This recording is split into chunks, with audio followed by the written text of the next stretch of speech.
Can you just talk about JT and just the process of maybe just being a little bit more patient with him than you maybe had to be ever? Maybe a little bit, yeah, just maybe a little bit. Just a little bit. A couple weeks before camp. It was a very unique situation. This is a family who wanted to make the right decision for JT.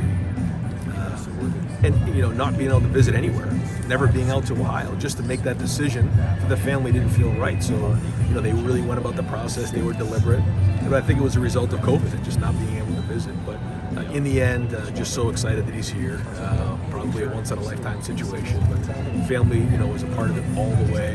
And we wanted to show them that respect, that we weren't putting a lot of pressure on them, to show them the patience, and they paid off in the end. Does the shirt say part of the wardrobe?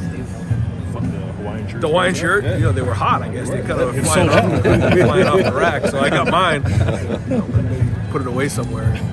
Right. Are you able to talk yet about Kale Gaotote and where that situation is with him joining the team? Yeah, so he's actually, I don't think I'm speaking out of school, so he's paying his own way right now.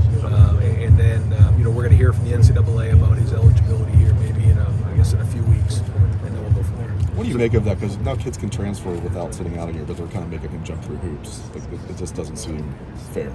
Yeah, this one's a little bit different. This is not that. This is, more of a eligibility situation. Okay. So he can do everything with the team. He can be a part of the team. It's just a scholarship situation.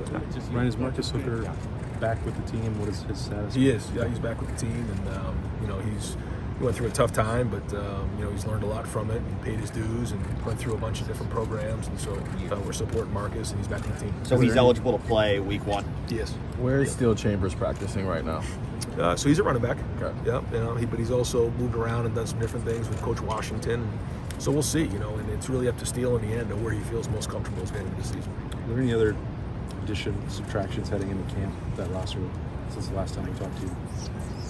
When was the last time we talked? 2 years ago? Feels like it's been 2 years. No, it's exactly the same.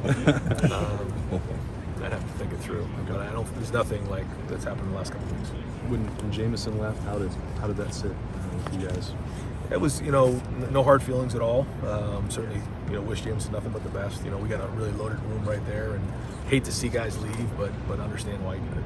I'm guessing you're not going to name a starting quarterback right now unless you want to, but how close I'm waiting for you guys. Well, yeah, if you want to name one now. How close do you expect the competition to be in camp? Very, very close, and I think the thing that I've just been talking about and thinking about, and I just really want to make sure that they understand as we head back into the next couple of weeks, and I'll sit down with all of them and talk about, is that it isn't just about winning the job and playing the first game.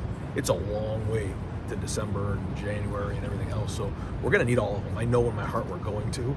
So if they focus on development and getting better, when they have their opportunity to play, then they'll let the rest of the chips fall where they may. If they get too focused on, well, when am I the starter or am I not the starter? Well, then you got to go play the game. So really the focus has got to be on development.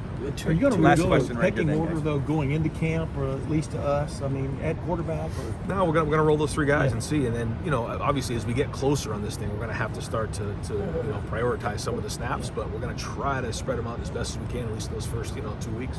Ryan, are Court Williams and Cam Brown going to be healthy enough at the start of camp to be expensive? Yeah, they'll be full go.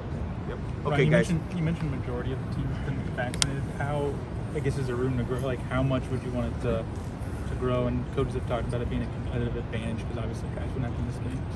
Well, yeah, I mean, like I said, you got to weigh the risk of all those things, but we're getting close. I mean, I feel like the guys are, in the end, hopefully we get to close to 100%. We'll see. In the end, we're certainly not going to make anybody. That's their decision.